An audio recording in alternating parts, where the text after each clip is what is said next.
We are live this morning on Standing for Truth. I've got a very exciting debate today between two men who need no introduction. You guys all know Dr. Ken Hovind. He's been on here many times for interviews and debates. Also, Jim Majors as well. He's no stranger to debates. So today we're debating what's the evidence for biblical creation. I've got Nephilim Free here.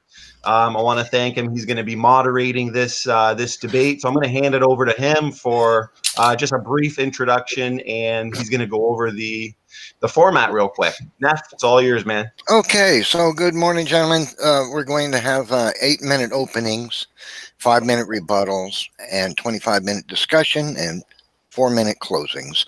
So Jim's going first. They flipped a coin, and Dr. Hovind won the flip, and he decided Jim goes first. So Jim, your 8-minute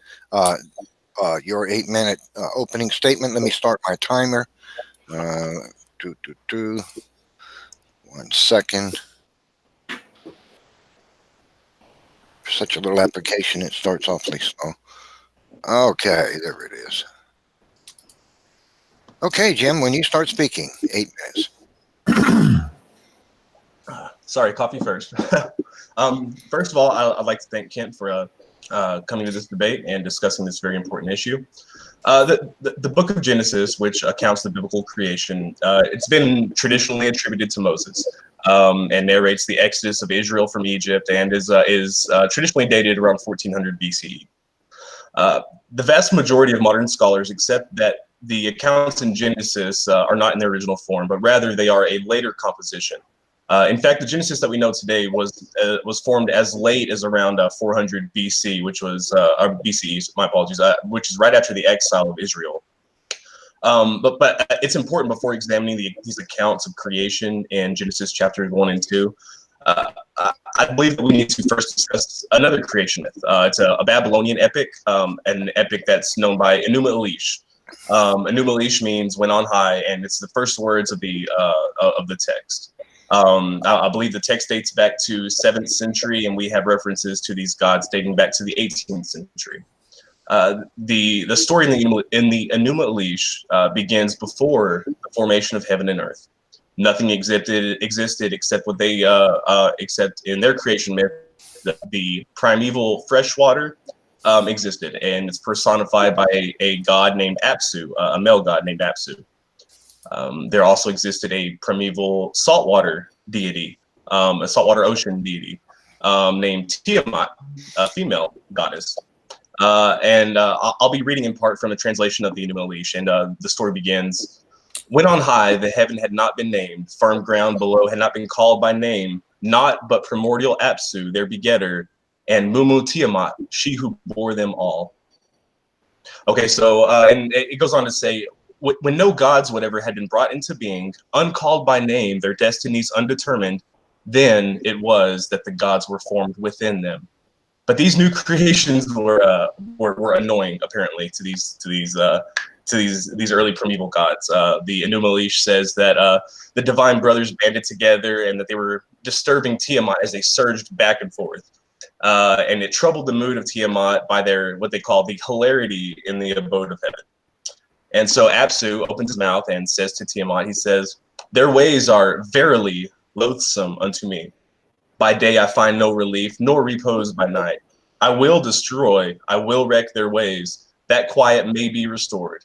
Let us have rest." So these creations are very much disturbing them, and so he has a plan to kill them. Tiamat answers him, kind of trying to counsel him, and says, "Do destroy, my father, the mutinous ways. Then you will have relief by day and rest by night." And Apsu heard this, and his face grew radiant because of the evil he planned against the gods, his sons, the sons of God. So we see here that their decision to kill their creation is due to the ruckus they were causing, for a lack of a better term. But his plans ruined by another god named Ea, spelled E-A. It's a god, the god of earth and water, and he kills Apsu, and which totally ticks off Tiamat. So she gathers up an army and sets out to attack the gods. The gods who were concerned for their safety, with rightly so, they appoint Marduk, who's another deity, as their leader, and he leads them into war, but only after he sets certain conditions. In the Enumalish, he says, "Creator of the gods, destiny of the great gods, if I indeed, as your avenger, am to vanquish Tiamat and save your lives, set up the assembly, proclaim supreme my destiny." So he wants to be notified as the supreme god. He wants to be the top dog. Up until then, he was just a city god, a god of the city. Let my word instead of you determine the fates. Unalterable shall be what I may bring into being. Neither recall nor change shall be the command of my lips. And eventually, Marduk brings down the mighty Tiamat in battle, and he stands on her carcass. Now, what's said next is very interesting. So far, you may have recognized some other parallels to the creation accounts in Genesis already, and to other creation accounts. But listen closely to this. He split her like a shellfish into two parts. Half of her he set up and sealed it as sky, pulled down the bar and posted guards. He bade them to allow not her waters to escape. So Marduk is using the clamshell shape of half of Tiamat's carcass to hold back the waters as a firmament. And the holes that were gained in battle are used as an early explanation for rainfall. They were the leaks, so to speak, in the firmament. Now the other half of Tiamat is the land, which holds down the waters which reside below. Sound familiar? Then comes the creation of the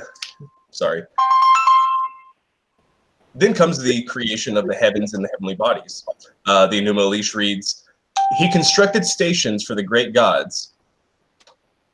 The heavenly bodies were understood early as stations for the great gods. They determined the year by designating the zones, and he set up 3 constellations for each of the 12 months. Interesting. That's what we have today. The moon he caused to shine, the night to him entrusting. Interesting. Now, looking at Genesis, like any other myth, it was written by ancient authors from an ancient time using an ancient understanding of life, our origins, and the cosmos. In this post-exilic time, the identity of Israel was suffering. They no longer had the temple to unite the Israelites, and they were struggling to do just that, to unite their society. And we all have ways of connecting with our own society and attempting to understand the world that we live in. The need to understand these core elements of our existence are as old as time, and it's evident in the multitude of religious texts dating back tens of thousands of years, some of them. People just have a longing to understand where we come from and why we're here. But creating and maintaining an identity is essential to the survival of a civilization, even more so when the culture encounters the attempted destruction of their identity, like the Israelites. And in trying to create an identity, the author of Genesis uses Adam as a literary device to explain and account for their turmoil. Just a brief outline. You have the creation, you have the fall of man, and then you have the exile from the garden, and that's something that's very much repeated. The promised land. We see parallels of that and Eden. How everything's just going to be perfect and everything's going to be okay. If you just do this. 1 minute. Okay, 1 minute. Thank you. Okay, so just real quick, Genesis 1:1. In the beginning, God created the heavens and the earth. Okay, 2. And the earth was formless and void. So this formless void is transformed by God over 6 days, according to Ken, into an earth that is ordered and filled. 6 literal days, and 7 times God saw that his creations were good. Each day is a day. It can be interpreted as a certain extended period of time, but since Kent believes that they are literal days, and I appreciate that. That honesty. I'm not going to get into that much further. And again, I think that's an opening statement. So I'm going to go ahead and concede the rest of my time to the opening discussion, or to the open discussion. Sorry.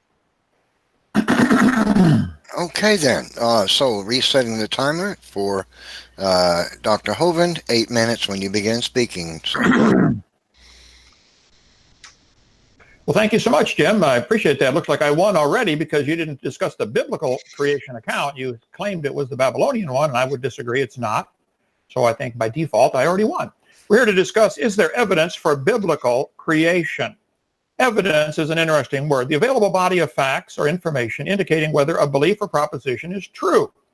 In law, the rules of evidence govern the types of evidence that are admissible. There are 15 different types of evidence, and I'll cover that in just a minute.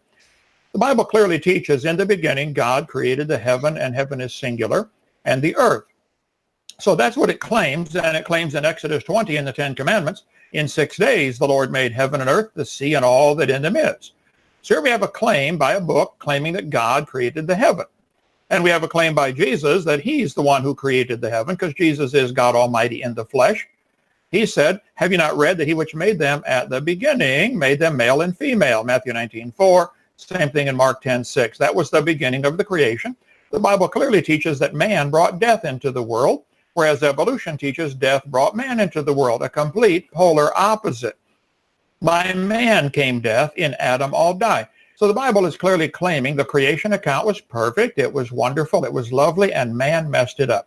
And the Bible clearly teaches that Adam was the first man, and his wife Eve was the mother of all living. Everybody came from Eve, and Adam was 130 when his son was born, and the dates are all given in Genesis chapter 5, and you can make a chart like I've done and use in all my seminars. The Bible clearly teaches the world was created about 4000 BC, plus or minus maybe 50 years for adjustments in chronology. But that's what it teaches, okay, about 6,000 years ago. Textbook says the earth is billions of years old. Somebody's clearly wrong. So Jesus claimed the creation of Adam was the beginning, which means he was lying, or he didn't understand science, or maybe he was right. And there are those who claim maybe the days are periods of time. Like you mentioned, I do not believe that. There are two verses, Psalm 90 and 2 Peter 3, that say a day is like 1,000 years. That was called the day-age theory, introduced in 1820. I do not believe that. It doesn't work for all sorts of reasons. We can bring it up during rebuttal if you'd like. But the grass and trees, according to the Bible account, were made on day 3, and the sun made on day 4. Well, then the trees are going to die if those days are 1,000 years each. So no, it's clearly a literal 24-hour day creation. That's what it says, and I go through all that in my seminar. Okay, let me skip this for sake of time to get into, the Bible warns us that there would be scoffers in the last days who would be willingly ignorant of the creation. They don't understand what was that creation like. They don't understand the flood that overflowed the world, and they sure don't understand the coming judgment of God, the creation, the flood, and the coming judgment of God. Okay, if you find an arrowhead laying in a pile of gravel, what do you conclude? Where's the evidence? Was this man-made, or is this naturally occurring? Well, it's made of natural components like rock, but what kind of evidence would show us that somebody created this? Can we look at the biblical creation account? Well, there's analogical evidence, the kind you don't use in court. There's anecdotal evidence, where you make an analogy with something else. There's character reference evidence. There's circumstantial evidence. There's demonstrative evidence. There's digital evidence. Someone left behind a recording or something like that. I think there's digital evidence. I don't know if you've studied the Bible codes, but they're pretty fascinating. Just Google Bible code. There's a lot on the internet, pro and con. Many books have been written on the topic of the signature of God written in the Bible codes.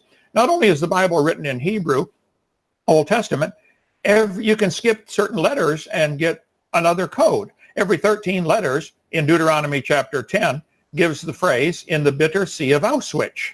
If you skip and go every 22 letters, it gives the name Hitler. They find all kinds of, this. You can study this forever, the biblical codes. Proverbs says it's the glory of God to reveal a thing, or to conceal a thing. For instance, in Deuteronomy 10, Hitler is found at every 22 letter intervals in the Hebrew. Auschwitz is found going backwards at every 13 letters, and you can study all that on yourself. But there are many folks who studied this and say, the secrets of the Torah are revealed in the skipping of the letters. There's a code written within the code. Rips explained that each code is a case of adding every fourth letter to form a word. Read the code. Every fourth letter says read the code. So this is a code written within the code. I think the Bible has thousands of those. My computer messed up, but the circles are not in the right spot. But in the book of Genesis, every 49 letters says Torah, going one direction. Exodus says Torah every 49 letters. Numbers says Torah every 49 letters going the other direction. And Deuteronomy has the word Torah every 49 letters going the other direction. And the book of Leviticus, the middle of those 5 books, has the word God in Hebrew. So Genesis, Exodus point one way toward God. Numbers, Deuteronomy point the other way toward God. Just the Bible codes. I think that would be digital evidence that possibly somebody wrote this who's way beyond our intelligence. I don't think you could find a human today that could write a book. You couldn't get a computer to write a book like that. There is direct evidence for the creation. There's documentary evidence. We have a document. It says, in the beginning, God created the heaven and the earth. So the Bible, it would be documentary evidence. Now, whether it's true or not is a different story. But here we have a Bible claiming that God did it. There's forensic evidence. This is what you guys would count as your fossil evidence. I point out no fossil counts in an honest court of law for any evidence for evolution. All you know is the creature died.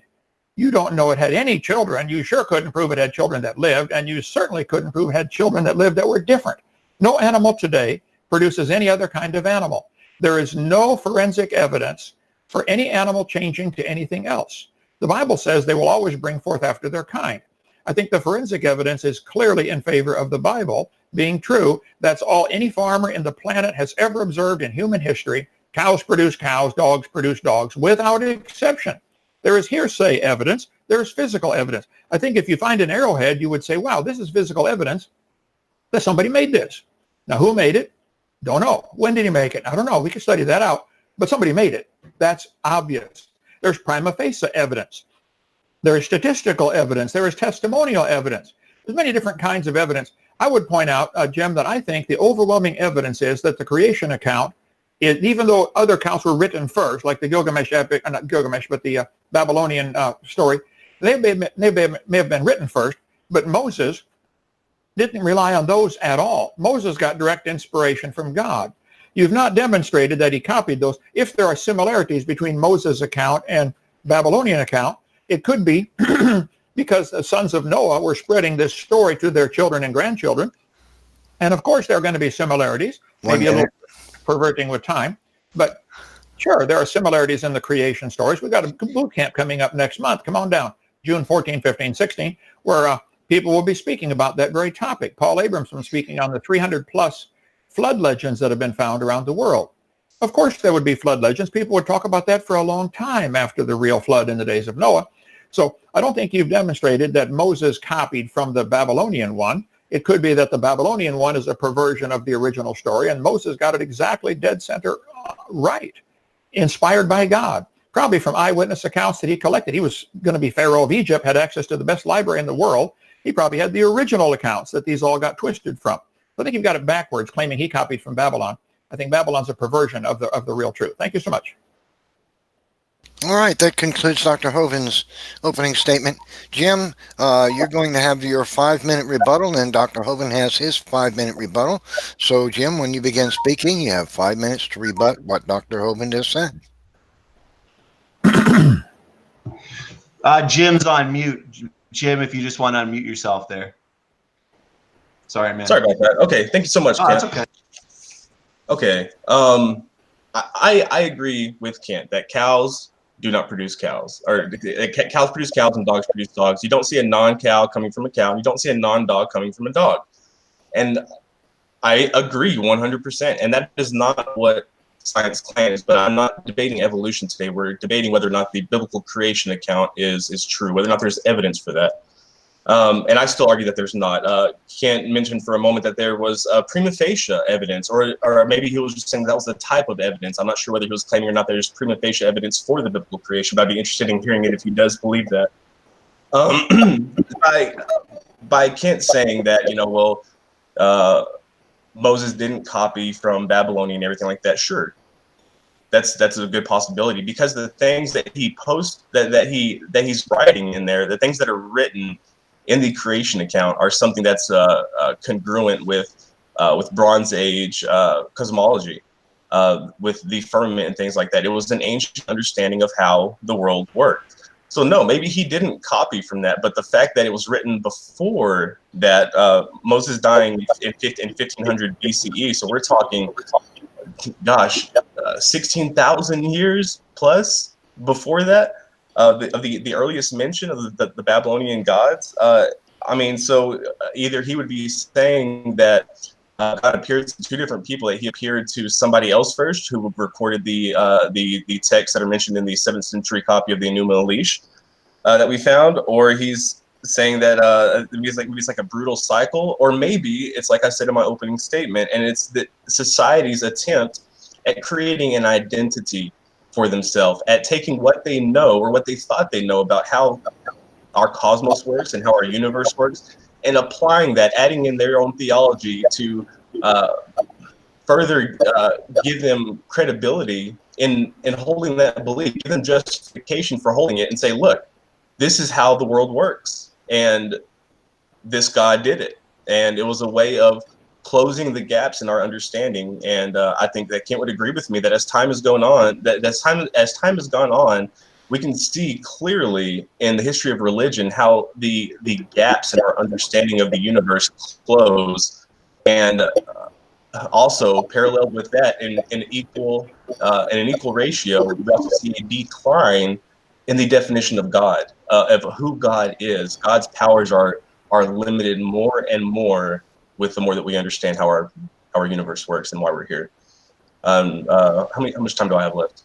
You've got 2 minutes, 15 seconds. Okay, and I want to address Kent's claim of kinds. You know, I've seen Kent make this claim several times. It's something that truly bothers me because for one, there's no evidence that we come from kinds, but the way that Kent describes kinds, you know, things being produced from, you know, something else, and I believe that he accepts the evidence for natural selection and for deviations in physiology as due to extreme pressures from environments. But there's no scientific evidence that everything evolves from a certain kind. I believe what you're trying to use is the scientific term speciation, which I would agree with you there with speciation. But eventually, you through speciation, you get an animal that can no longer reproduce with its original form, with whatever it came from, and then you have to explain, you know, well, why is that? If they are of the same kind, then why can't they reproduce? Maybe it's something entropic. Maybe that's what you're trying to claim. I don't know. I'll wait for that. With that being said, I will concede the rest of my time. I just want to also ask again for that prima facie evidence, or for you to clarify on what you meant by that. Thank you. Okay, so you had 40 seconds left. Okay, Dr. Hovind, you have 5 minutes to rebut. And then, okay, go ahead. I just want to make sure Dr. Hovind was unmuted. Go ahead. Okay.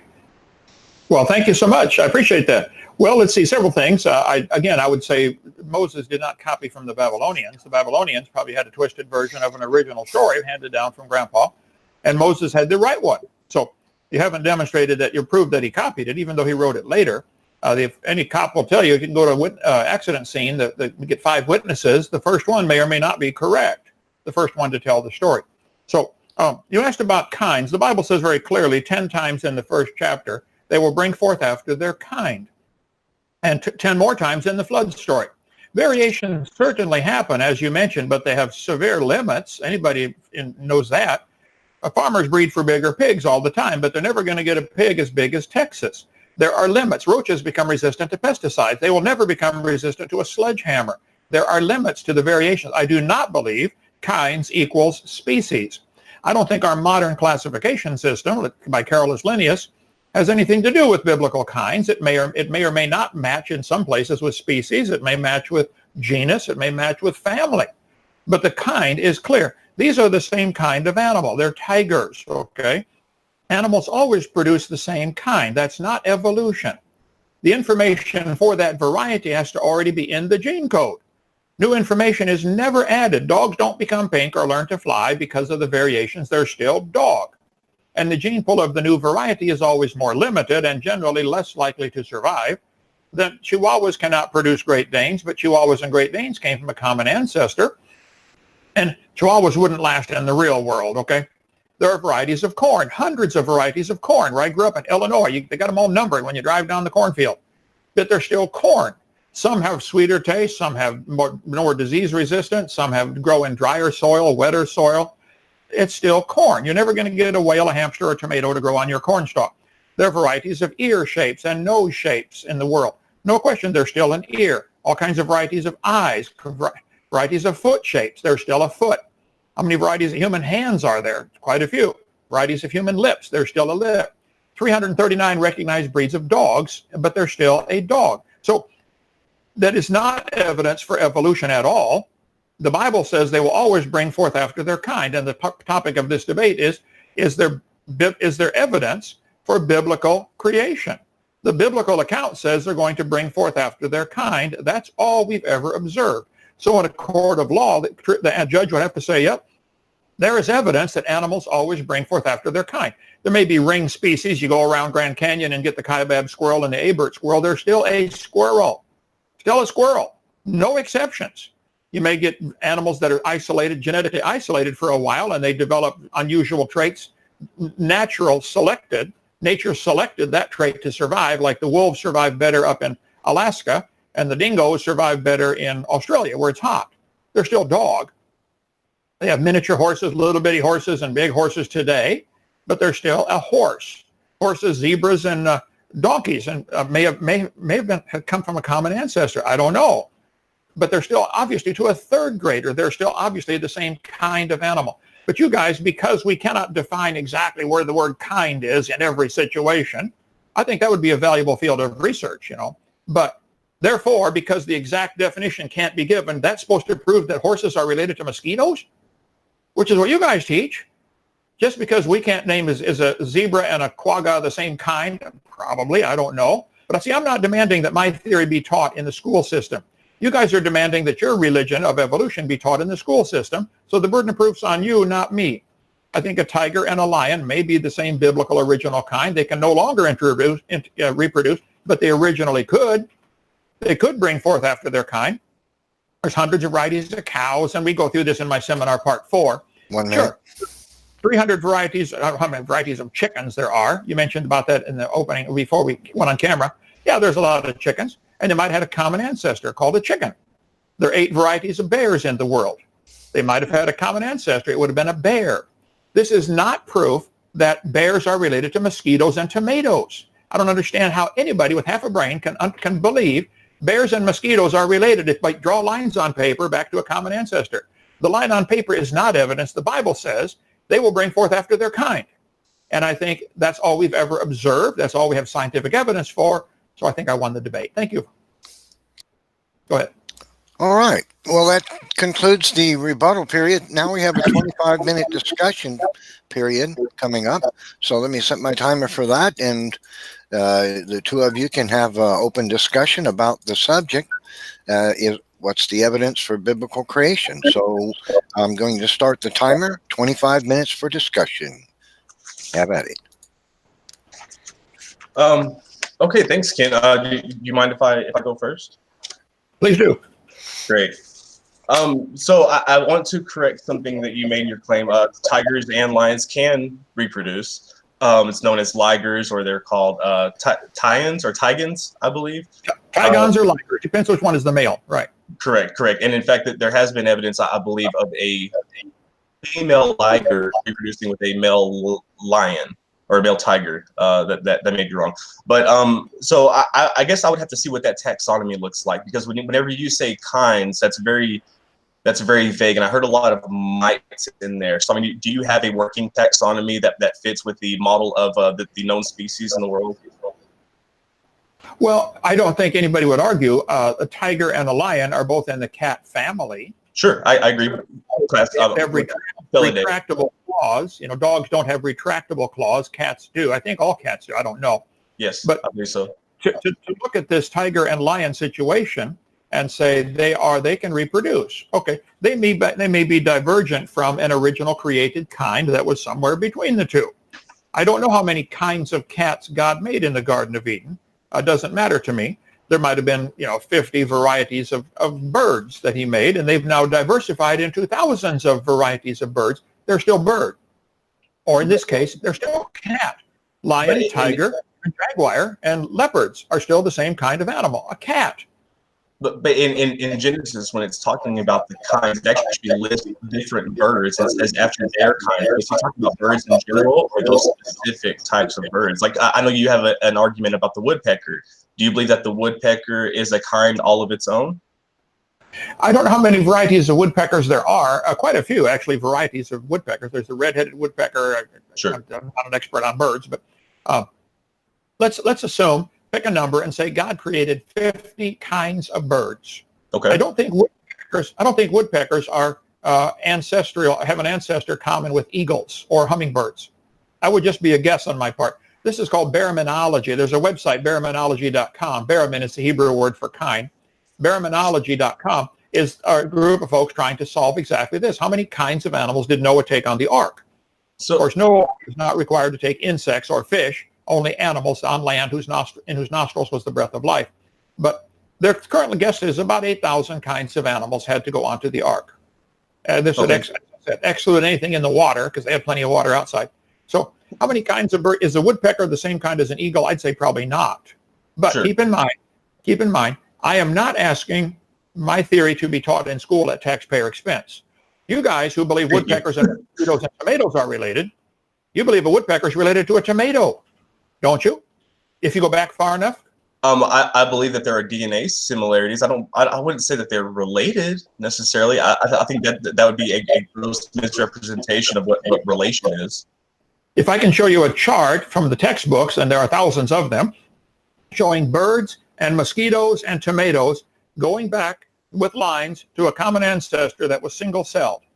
That is what the books teach. I think you have to admit that. So at least the textbooks teach birds, mosquitoes, and tomatoes have a common ancestor. Somewhere way back there, long ago and far away. That's not science. That's nonsense. So looking at your claim, you're talking about woodpeckers and eagles and storks, and we can name a variety of birds that can't necessarily interbreed and that are very much different. Flamingos, Sure. ostriches. Prima facie, looking at a hummingbird, looking at an eagle, looking at a hawk, looking at them all side by side, prima facie, without any text, whether it be a textbook or a Bible, wouldn't you agree that they likely have a common ancestor? No. The fact that there are similarities, i.e. they have feathers, just birds that have feathers, there are at least two basic types, those that can fly and those that can't. Sure, I'm referring to more like bone structure. Sure. I mean, when you take like an eagle and a hummingbird, for example, the hummingbird has a longer beak for accessing nectar, right. and the eagle, it has talons and a sharp beak for ripping apart its prey. But you take away the feathers, you take away the meat, and you just look at the bones and the bone structures, and there's an incredible amount of similarities there. So did God create different kinds that looked alike? Well, I think if you look at all the cars built by General Motors or say Chevrolet, Sure. And if you take away the paint, take away the body, take away the electrical, I think you find the frame of many of them is probably identical. Right. There are some that come down the line and they use the exact same frame to build a 2-door or a 4-door or a hatchback. That's proof of a common designer. That's an engineering feat, not ancestral. So somebody engineered it where the same frame can supply, 2-door, 4-door, hatchback, pickup maybe. Could an intelligent designer not have created simple organisms that would have been able to evolve a frame, so to speak, that evolved into different hatchbacks or sedans or coupes or whatever? Well, there's no evidence of any animal changing to any other kind. So that would be, there's no evidence of it. There's millions of transitional fossils, but I mean, I really don't want to get into evolution. I would rather stay on the creation claim in Genesis. I think the creator of the kinds gave us overwhelming evidence that it had to be created. He used the same frame for the birds. Generally, they have a similar shoulder joint and hip joint, okay? But he used a completely different idea for insects. They have the skeleton on the outside, exoskeleton. And so he gave it so that there's so much evidence that you'd have to be a fool to not see there's a designer here. He can design animals that can live with a skeleton on the outside or skeleton on the inside. Are there cars that have the frame on the outside like a unibody? Well, yeah, actually there are. But again, that's a design, an engineering feat, not ancestral. Well, I'll agree with you that it's a design feat and that it suits a purpose. Like, for example, a roll cage in NASCAR, it has a purpose. It's not in every car, but it's in NASCAR because if the car flips, you want to protect the driver. And I mean, all I'm seeing in exoskeletons and things of that nature, things used for both defense and offense, are just attributes that are attained through the pressures of their environment that they change and adapt to. So you think the exoskeleton came as a result of pressures from the environment? In other words, the insect developed this to prevent himself from being eaten. defense. I'm not saying that's why it prevented it, but I'm saying that the ones who did produce it, who did have an exoskeleton, that they were the ones who were more suitable to survive within their environment. And you realize, of course, what you're stating is not based on evidence. It's based on a theoretical belief that there's nobody's ever seen any animal start to gradually produce an exoskeleton. Well, sure, and we've never seen a star born. We've never seen a star's life cycle, but we have looked at multiple stars, and we have seen multiple stages of growth and death within stars that we have been able to make an amalgamation and a better understanding of the life cycle of the star, even though we haven't observed the full life cycle of a star with the human eye. Well, you're starting with your religious belief that stars do indeed go through a cycle and are born and die. I think that's not a religious belief, Kent. I think it is. Okay. Suppose I had a belief that cars came from slowly evolved. I could show you evidence that there are one-wheeled vehicles out there called unicycles. I could show you evidence that there are two-wheeled vehicles, bicycles, motorcycles. I could show you and bring in physical evidence there are three-wheeled vehicles. I could actually arrange them in order: one-wheel, two-wheel, three-wheel, four-wheeler. Does that prove that's how it happened? No, not at all. And you guys arranging these things in order that you already think it happened, that's where the problem is. You're doing exactly like I would be, but if I arranged the vehicles in order from 1, 2, 3, 4 wheel. That's not science. If you group them by the wheel, but you are grouping them by kinds, and that is not science, because there's no scientific evidence to support your claim of kinds. There is overwhelming scientific observable evidence that dogs produce dogs, and that's it. Never an exception. Yes, you're absolutely right. And the evolutionary model actually supports that. You don't see a non-dog coming from a dog in the evolutionary model, unless you're speaking extreme hyperbole. Unless you're speaking in hyperbole. Think what you just said. Dogs will always produce dogs. However, going back in time, which we cannot do, but if you could go back in time, the dog came from an amoeba or a single-celled creature, which was certainly a non-dog. So somewhere along the line, the amoeba produced a non-amoeba, and the amoeba, you think, turned into both a dog and a mosquito, because you have lines on paper connecting them.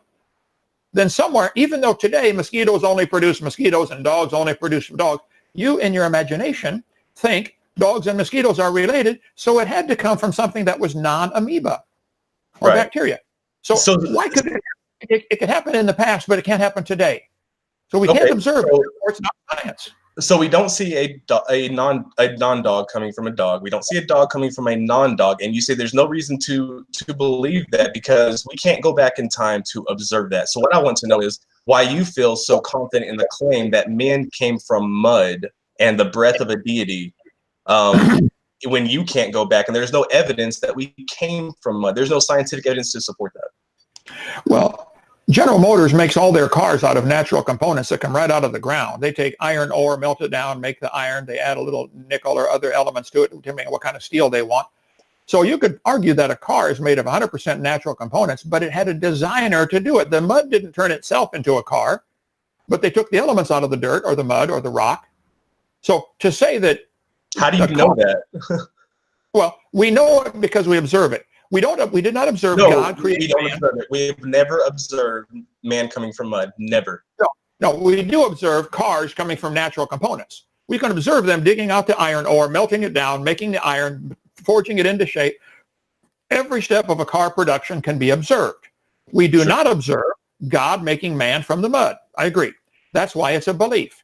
You do not observe a mosquito and a dog coming from a common ancestor. That's why it's a belief. But it's taught in the textbooks, and we're all paying for that religion to be taught. This one says animals, fungi, and plants have a common ancestor. But that's not science. That's but automobiles do not reproduce that's a fallacy, I believe. I mean, because we're not talking about something that can reproduce. We're talking about something that does have a designer, but it's designed to suit a purpose. It's designed to suit a need to fill a slot, so to speak. And your creation account is nothing more than that. It is a creation, a design to fill a spot, and that spot is solidifying the identity of ancient Israelites, of ancient Canaanites, of ancient Babylonians, depending on which creation myth that you want to read. Well, sure, you can believe that. This is straight from one of the textbooks used today. It says animals, fungi, and plants have a common ancestor. Do you believe fungus and elephants and tomatoes are related, have a common ancestor? That's what we're all paying for this to go in the textbooks. So when you say believe, do I just believe that? No, but do I accept that other people have done the research, and do I accept the evidence? Then yes, I do. And I would like to add that I find it much more plausible than to say that God did it, and he created us from mud, and that plants lived for an entire day in sub-zero temperatures without a sun. Well, you brought up several topics that need to be addressed there, but you guys keep wanting to use the word accept. You accept evolution. You have to believe evolution. You guys keep trying to sneak that in. You have to accept truth. You do not have to, but you have to believe that mosquitoes are related. This textbook, you can believe it, but there's evidence for that belief. There's justification to believe that. Okay, I think there's evidence to prove dogs always produce dogs and cows always produce cows. That's where the evidence lies. Do you believe there's evidence that man was created from mud? No, I think we're made out of natural elements. I think you could find all the elements for man's body in the mud. So you're interpreting that part allegorically because it doesn't suit your narrative. I'm saying there is a narrative. There's a book that says God did it. I don't know of a better answer, but I'm not demanding. And you're interpreting part of it literally and part of it allegorically to fix whatever gaps you have in your understanding. Well, no, you guys are one of the ones with all the gaps in the understanding. We observe cows produce cows, dogs produce dogs. Of course you do. That's okay. It's okay to have gaps, Ken. Well, then call it. Then stop saying you accept it. Admit you believe it. It's a belief. It's a religion on your part. Okay, I believe it, but I have justification for my belief. I have justification for my belief. Nobody's ever seen a cow produce a non-cow. Therefore, somebody must have made the original cow. You do have justification for your own belief, for your belief, but your belief itself does not have justification to be believed by anybody who would, other than people who would just accept it on faith. Well, I think you need to look in the mirror. Jim, you're the one who has a belief that is not based on any scientific evidence. This textbook shows all the bats in the world are related to the horses and are related to the mice. They put them all together to draw. What they draw lines on paper is all they do. On the outside no, of the that's circle, not all they do, Kent. No, the current working evolutionary model has been used for many things, from developing antibiotics to discovering how bacteria works. The current evolutionary model works every day in laboratories, and we make new discoveries because we operate under the assumption that we evolve. Well, the same laboratories could use the assumption that, wow, a designer made these creatures out of the same 92 elements out of the ground. Maybe there are antibiotics that can be used because they have a common ancestor, common designer. And we'd be wasting our time because scientists would be trying to figure out what kind of mud God used and what his breath contained, what the atmospheric contents of his breath were. And that's absurd because there's no need to go to that when there's already a working model. Now, if you want to debunk the working model and you want to show inconsistencies, then I would encourage you to accept your Nobel Prize. Well, I think if you went to North Korea, you would not find any opposition to the idea of communism. Sure. I think anybody who opposes actually, I disagree. If you go into the individual homes that are being oppressed, I'm sure that there would be some. If anyone dares to speak out against communism, they end up, executed or down the bottom of the Pacific Ocean someplace. Right. Excommunicated for heresy, so to speak. I think we have a very similar, not quite as severe, but same thing with those who oppose evolution in the academic circles. It wasn't this way 200 years ago. But evolution religion has slowly taken over our school system, where now if you dare to oppose it, you don't get published, you don't get promoted, you actually get fired. Watch the movie Expelled to see those who say, look, I don't think evolution works. They'll get fired from their job. Sure, because we're talking about the separation of church and state. People who make these assumptions under theological presuppositions do not need to be teaching in the public school system. They do not need to be funded by our government, which clearly states that there needs to be a separation between theology and government.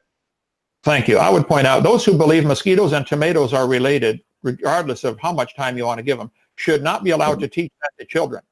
I don't believe that people should be allowed to teach anything that cannot be demonstrated. I don't believe people should be allowed to teach anything that there's not evidence to believe that, such as God created man and then later created woman from his side. I think it's totally absurd. And again, there's no evidence that women were made from man. I mean, we can go into the different creation accounts. We can go into authorship and everything like that. I don't think it's necessary. But I do encourage you to read the difference in accounts as far as to when God made woman between the account in Genesis 1 and the account in Genesis 2. Yeah, I could not prove scientifically that woman was made from a rib from man. I think we could show that there are obvious structural similarities, and digestive tract is about identical, and there are thousands of identical systems between man and women. Praise God for the differences too, but there are obviously some similarities. Again, I would say that may be an indication of a common designer, just like the Ford, just like the 2-door and the 4-door and the hatchback have same frame, same electrical system, same paint job. It doesn't prove common ancestors. You just said that you had evidence that women was created from a rib. Can you I cannot prove that. I can't prove that scientifically. That's what the text says. Oh, but by the way, you can't disprove that either. Well, I mean, I can't disprove that women wasn't made by scrunching up some silk and wrapping it in duct tape. That's not what the text says. The text says the woman was made from man's rib. The purpose of this debate is the evidence of the biblical creation. Do you have any evidence to counter that? Forget the duct tape. The Bible says Eve was made from a rib. By the way, there's only one bone in the human body that'll grow back if you take it out, and that's your rib. Well, I would like to clarify, to point out that you said that there is no evidence that a woman was created from a rib. So I'm sure you've heard this saying, that which can be asserted without evidence can be dismissed without evidence. So there's no reason for me to try to disprove it, because you haven't in any way proved that women came from a rib. Okay, that which has no evidence can be dismissed. There is no evidence a dog came from anything other than a dog. Not going forward. Yes, there is. Produce dogs in the future. But you think in the past a dog came from a non-dog. There's no evidence of a dog ever coming from a non-dog. We can dismiss the whole evolution theory. There is no evidence of any dog coming from a non-dog in the past. There's no evidence of the 6,000-year-old Earth, Ken. That's what you're changing topics now. You're diverting, okay? No, I'm talking about claims versus evidence for the claims. And I would argue that I have much more evidence. Now, while it's not complete, while it is, yes, it is a theory, but it is a working theory. There is truth within the theory. If anything in there conflicts with what we know to be true, then it's thrown out. It's no longer considered a theory, Kent, like gravity. Yay. Well, then throw it out, because we've only seen dogs produce dogs, and you think dogs and mosquitoes have a common ancestor. Throw that theory out, son. That's not science. Yeah, there is genetical information. There's genetical data that ties us all together. Do you deny that? We don't. Well, that could be a common design. I think the Fords and the Chevys are both made out of steel. Comes on from the same dirt. Doesn't prove they're yes, and they're also not living beings. So I think that's a false representation. Well, you're giving a false representation, saying, "Wow, look, we don't see dogs always produce dogs in the future, but in the past, you think it was different." That's not science. That's a religion. You believe dogs came from something single-celled. You believe that single-celled creature produced something that was ultimately turned into a dog. This is a religious belief, Jim. This is not science. And I wish you guys would. And what do you believe? What do you believe? Where do you believe the animals came from? Where do you believe man came from?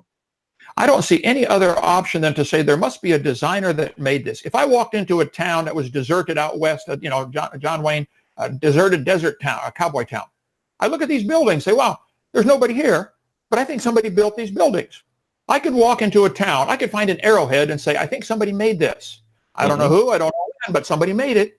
I think you can look at a mosquito under a microscope and say, wow, this has amazing design, digestive system. It can fly, for heaven's sake. That's complicated. It can reproduce. You talk about a complicated system. Reproduction is mind-bogglingly complex in all the things that have to happen just right. Any system, the eyes, of the smelling system is so complex, I would say it's logical to say there's a designer. Now, who is that designer? Is it Allah, Buddha, Jehovah? That becomes a different set of arguments. But to get over hurdle number one, somebody designed the mosquito jet. Okay, so you believe that this was all designed and it was done by a creator, and it is centered around us, I believe. I believe that you believe that humans and the God of the Bible have a unique connection, correct? Oh, yeah, I believe there's three different kinds of life. I think if that is the case, then why is it that out of all, my apologies, out of the entire electromagnetic spectrum, humans can only see less than 0.004 of it? It's like 0.0035% of the entire electromagnetic spectrum. Right. Humans, for example, in wavelength reception, Humans can only recept somewhere between 380 to 740 nanometers.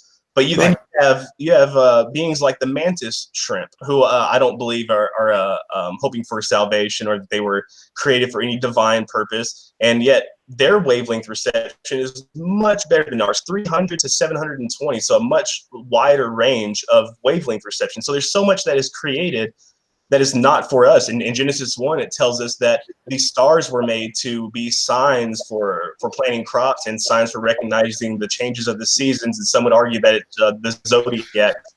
But it 2 says minutes, that gentlemen. they were created for that reason, yet we know for a fact that there are stars in our universe that not only have we not seen with the naked eye, but we will probably never see. And how do you know that for a fact? Well, are you familiar with the term of the universe horizon, or the horizon effect? Yeah, yes, I understand. I believe you're probably true, but you don't know that that's correct. I'm just pointing out this is a belief. I believe the same thing. Okay, yes, I don't know in an epistemological sense, as in it hasn't been demonstrated to be completely true. Like I'm not holding it in my hands. You're right. There is no conclusive study.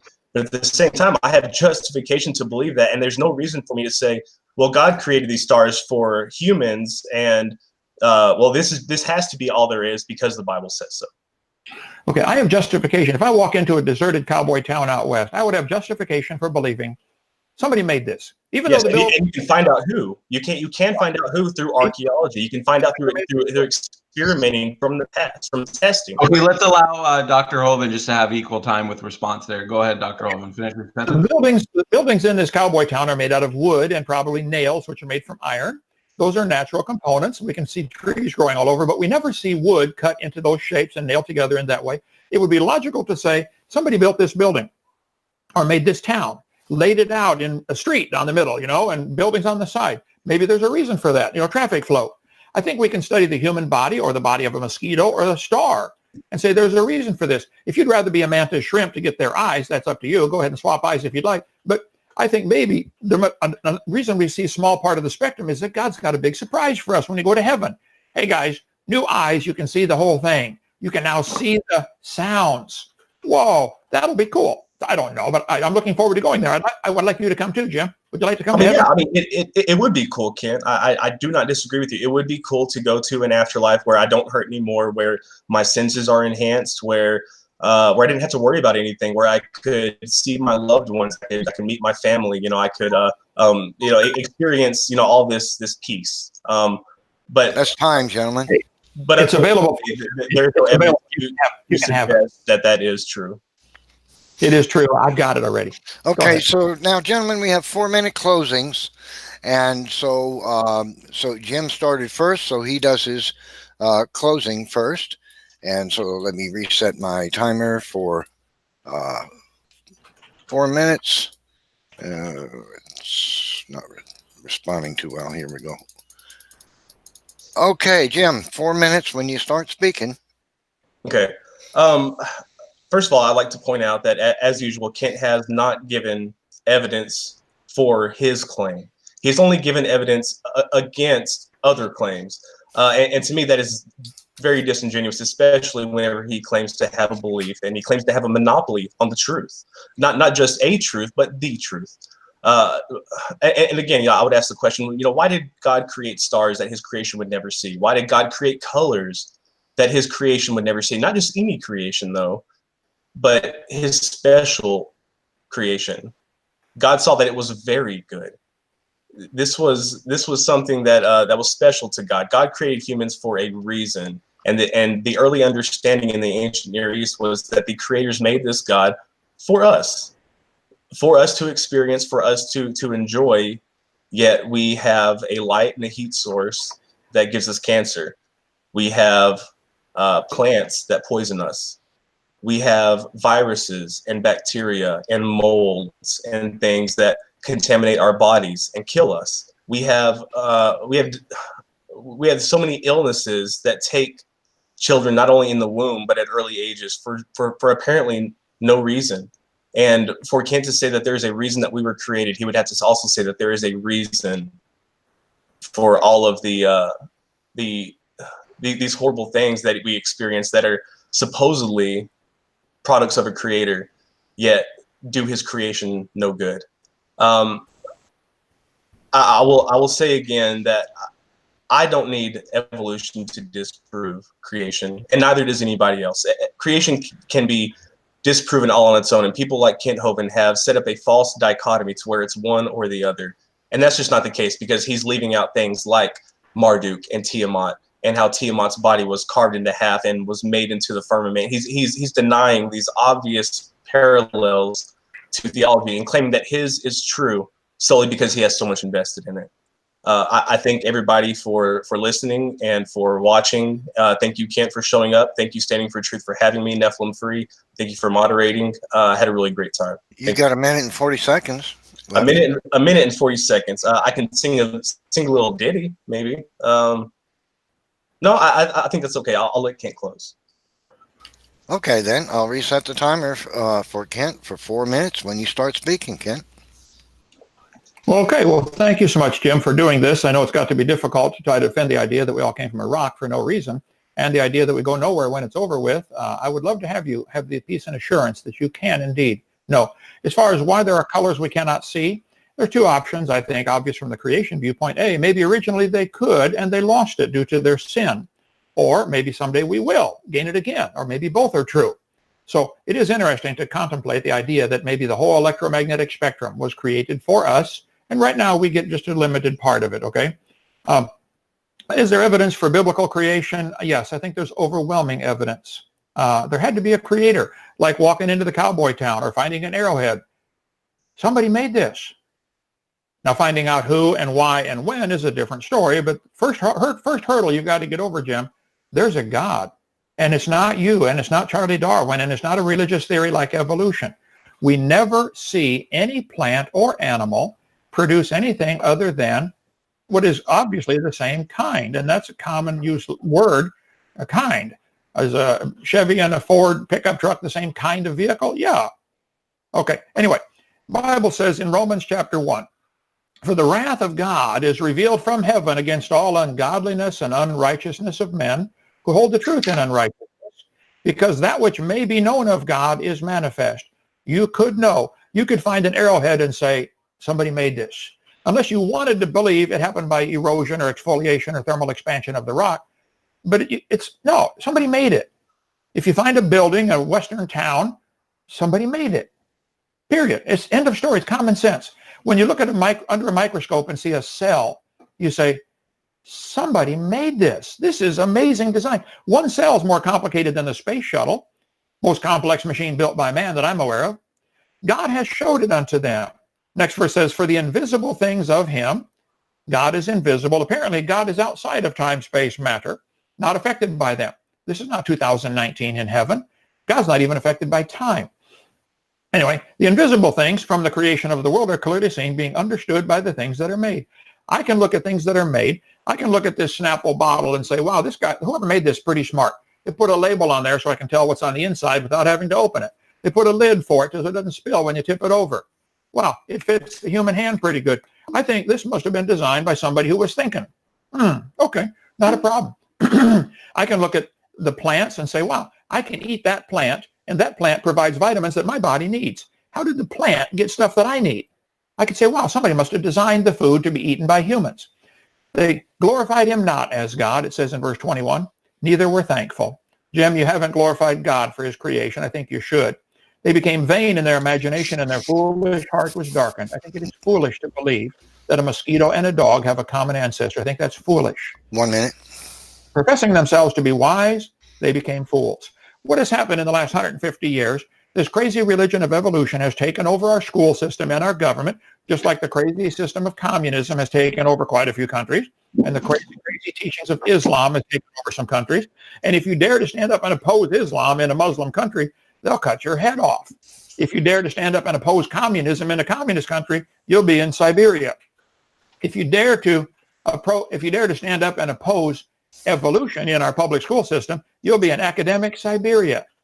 And praise God, they don't pay my salary. I'm not afraid of them. I'm not frightened by them at all. And I'll do 1,000 of these debates if I have to. I'll do one every day. The Bible has never been disproven.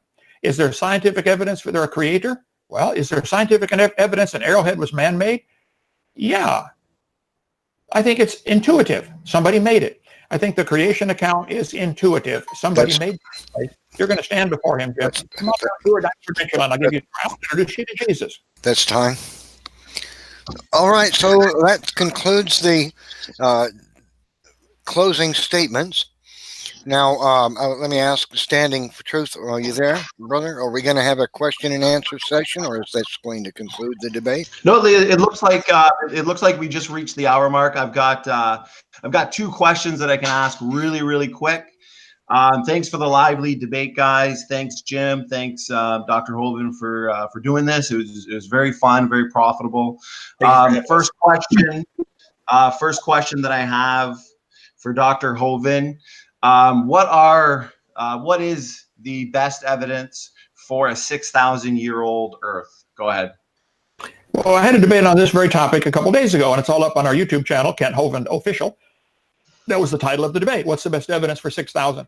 The Bible clearly teaches about 6,000. Just add up the dates. So we have documentary evidence that is 6,000 years old. Just like I could find documentary evidence that the property I live on was occupied by humans for the last 300 years. I could probably go back in the county records and find, oh, there was a house here by a farmer here 150 years ago. Oh, okay. We find a few bricks up at the top on the North 40. There's some physical evidence that there used to be a house up there. Okay. Now, there is documentary evidence. The Bible is certainly a document, and it clearly teaches about 6,000. As far as scientific evidence, I think there's overwhelming scientific evidence. The Earth and Moon and the whole system cannot be billions. I'm not aware of any that shows clearly 6,000 from the scientific, but I'm aware of some scientific evidence that shows clearly it can't be 4.5 billion, way less than probably a few million. The population of the Earth, the cooling down of the Earth, the slowing spin of the Earth, the recession of the Moon. I covered all that in the last debate up on Kent Hovind Official. Is there evidence for the Earth being 6,000 years old? Yes. The Bible clearly says 6,000, or it clearly indicates by adding up the dates, 6,000. That's a document that has never been disproven. So I'm going to stand on that one. Okay. Okay, I appreciate that answer, Dr. Hovind. And then the other question would be for you, Jim. This one is from Caustic Soda. The question he asks is, numbers are objective. Every civilization that ever existed has always agreed 2 is a multiple of 1 thing. So is there an objective reality? Yeah, so and it's a little bit of a controversial view that I have, so I'm probably gonna get torn up for this, but I do believe that there is an objective reality in that, say, hate, for example. I can hate somebody. I have the potential, the ability to hate somebody, but I currently don't hate anybody right now, in case anybody is wondering. While I don't hate, it's not a part of my reality. It is part of my objective reality. So I believe that the objective reality is something that grows with experience, that grows with our knowledge, that grows with our exposure to new things and new information. So I believe that objective reality can be reached, but is never anything in the present. Does that make sense? Awesome. Okay, well, I appreciate that response there, Jim. Guys, once again, great debate. Hopefully we can do it again sometime in the future. And everybody have a good day. Thank you. All right, thank you. Thank you, Jim. Thank you.